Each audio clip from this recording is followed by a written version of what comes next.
नमस्कार, मैं doctor Manoj Joshi, rheumatologist, Panvel और वाशी में प्रैक्टिस करता हूँ।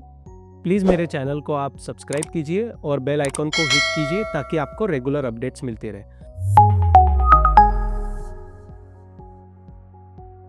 आज हम जानेंगे कि एसएलई बीमारी में ऑर्गन स्पेसिफिक टेस्ट कब होते हैं और वो क्या-क्या करवाने पड़ते हैं। जैसे मैंने आपको बताया कि ये जो बीमारी है, ये बहुत सारे ऑर्गन्स को इन्वॉल्व कर सकती है। तो हमने ये जाना था कि सबसे कॉमन जो ऑर्गन इन्वॉल्व होता है वो है आपका बोन मैरो। उसके बाद हमने ये जाना था कि पेशेंट का लंग इन्वॉल्व होना चालू होता है। लंग में जब इन्वॉल्वमेंट आती है या आपके फेफड़ों में जब इन्वॉल्वमेंट आती है तो पेशेंट क्या कंप्लेन करता है कि सर मेरे को दम लगना चालू हो रहा है या दम लग रहा है या मैं कुछ चलने के बाद मुझे सांस लेने में दिक्कत होती है या बैठे बैठे भी मुझे आजकल सांस चढ़ने लग गई है। तो लंग्स या फेफड़े जब इन्वॉल्व होना चालू होते तो हम लोग कुछ टेस्ट कराते, जैसे सबसे कॉमन हो गया रेडियोग्राफ, मतलब आपका छाती का एक्सरे या लंग्स का एक्सरे।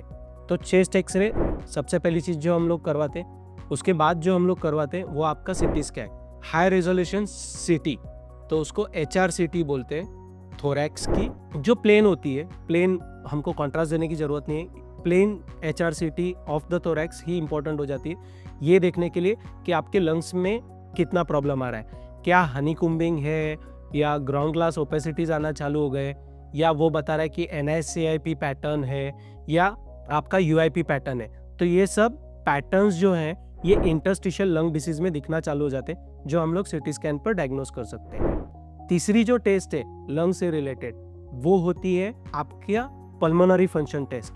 सो आपको बेसिकली बोला जाता है कि आप फूकिए और वो फूक जब ले रहे हो तो आपका इंस्पिरेशन मतलब सांस लेने की प्रक्रिया और सांस छोड़ने की प्रक्रिया पर वो एक ग्राफ बनाते हैं। तो हमको इससे समझ में ये आता है कि आपके लंग्स का एक्सपांशन मतलब फूलना और सिकुड़ना मतलब इंस्पिरेशन एक्सपिरेशन कितना प्रॉपर हो रहा है। तो इससे हम लोग ये अंदाज लगा लेते हैं कि आपके लंग्स प्रॉपरली कितने % फंक्शन कर रहे हैं, क्या वो 10% काम कर रहे हैं, क्या वो 50% काम कर रहे हैं या 100% नॉर्मल है। तो हम इससे ये जान सकते हैं कि आपके लंग्स कितने इन्वॉल्व है।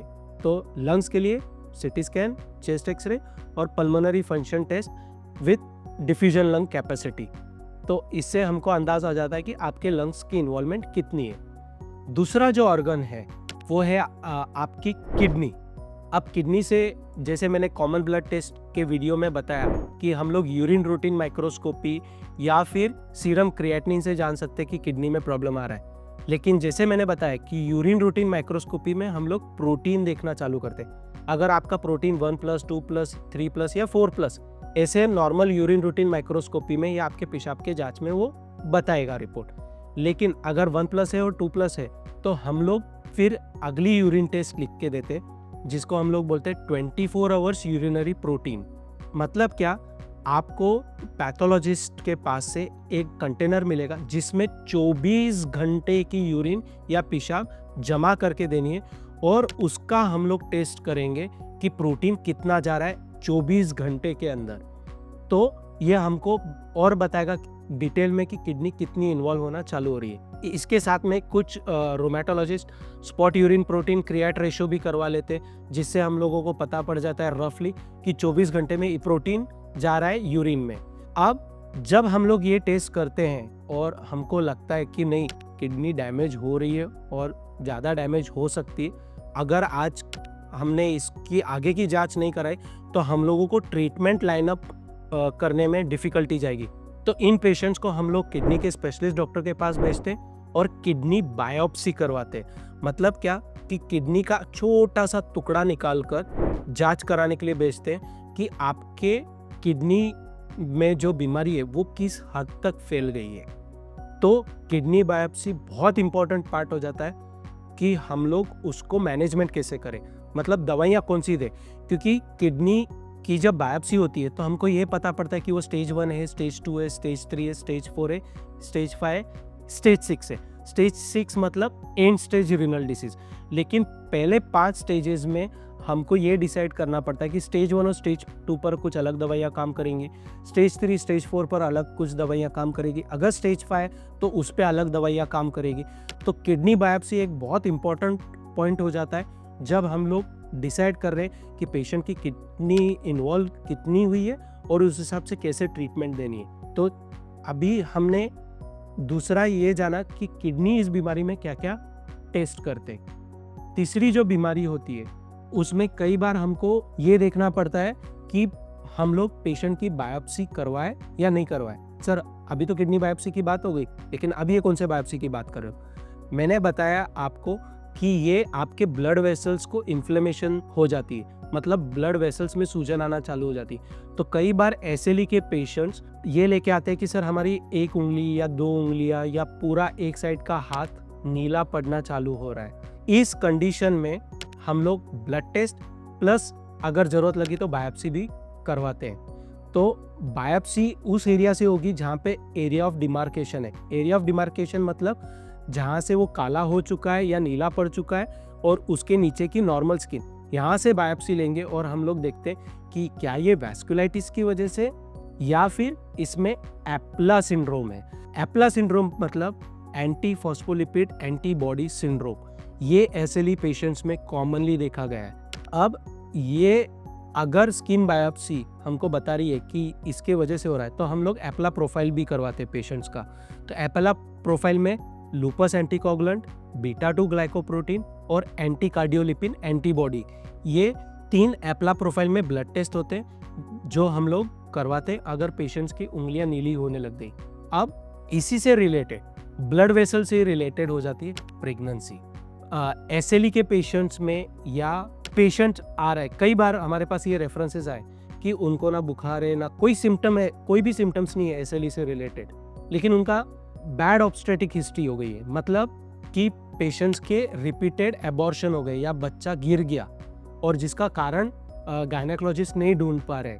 तो उन पेशेंट्स में जैसे 1 या 2 बार अगर रिपीटेड प्रेगनेंसी लॉस होती है, सिर्फ एक बार होगी तो कोई भी जनरली गायनेकोलॉजिस्ट ये टेस्ट नहीं करवाएगा, लेकिन एक के बाद में दूसरी बार या तीसरी बार पेशेंट को प्रेगनेंसी लॉस हो गई है, एबॉर्शन हो गया है, तो उस स्टेज में गायनेकोलॉजिस्ट तुरंत सोचना चालू कर देता है कि क्या ये ऑटो इम्यून डिसीज के वजह से हो रहा है, मतलब क्या ये एसएलई की वजह से हो रहा है, क्या ये एप्ला सिंड्रोम की वजह से हो रहा है। तो एप्ला सिंड्रोम ये बीमारी कॉमनली बैड ऑब्स्टेटिक हिस्ट्री या रिपीटेड एबॉर्शन के साथ हम देखते हैं, जिसमें खून की नलियों में थ्रोम्बस फॉर्मेशन हो जाता है। मतलब क्या कि खून की नलियाँ चोकअप हो गई, जैसे हमारी पानी की पाइपलाइन चोकअप हो जाती है, तो हम लोग क्या करते हैं उसमें कुछ केमिकल डालकर वो फ्लश आउट कर देते हैं ताकि ब्लड पानी जाना चालू हो जाए। उसी तरह एप्ला सिंड्रोम इस बीमारी में अगर ब्लड वेसल्स जो खून ले जाने वाली नलियाँ हैं वो अगर चोकअप होना चालू हो जा रही है तो हमको खून पतला करने की दवाइयाँ देना पड़ता है। जैसे मैंने बताया कि प्रेगनेंसी, रिपीटेड प्रेगनेंसी अगर पेशेंट की नहीं रह पा रही है या एबॉर्शन हो रहा है तो उस कंडीशन में हम लोग पेशेंट को खून पतले करने के इंजेक्शंस भी देते हैं। लंग्स के बारे में देख लिया हमने, किडनी के बारे में देख लिया, ब्लड वेसल्स और प्रेगनेंसी रिलेटेड कॉम्प्लिकेशंस देख लिए। लेकिन जैसे मैंने बताया कि अगर पेशेंट के हार्ट पर इन्वॉल्व हो रहा है या हार्ट और लंग के बीच में जो पल्मोनरी आर्टरी होती है, खून की जो नली होती है, उसका प्रेशर बढ़ रहा है तो हम लोग 2D इको करवाते हैं। कभी कभी पेशेंट्स जैसे मैंने बताया कि डिप्रेशन में आ रहा है या फिर वो पेशेंट कंप्लेन कर रहा है कि मुझे फीट आना चालू हो गई है, अब मैंने ब्रेन के डॉक्टर को दिखाया, तो उस कंडीशन में हम लोग पेशेंट्स का MRI करवाते ब्रेन का या सर का, जिससे हम लोग पता कर सके कि क्या ये खून की नली की सूजन की वजह से हो रहा है या उस पेशेंट को स्ट्रोक डेवलप हो चुका है जिसमें खून की नली की ब्लॉकेज हो गया था और खून का प्रभाव ब्रेन तक जाना बंद हो गया है। तो उस कंडीशन में हम लोग MRI करवाते हैं। अगर MRI नॉर्मल है तो एसएलई इस बीमारी की वजह से फीट आ रहे हैं।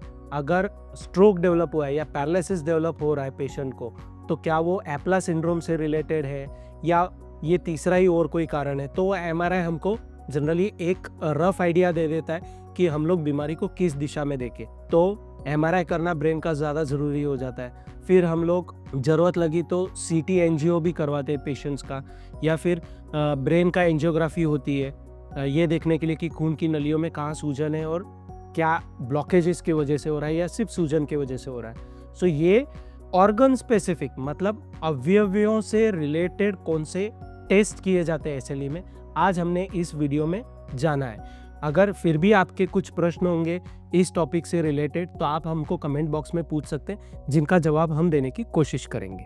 धन्यवाद।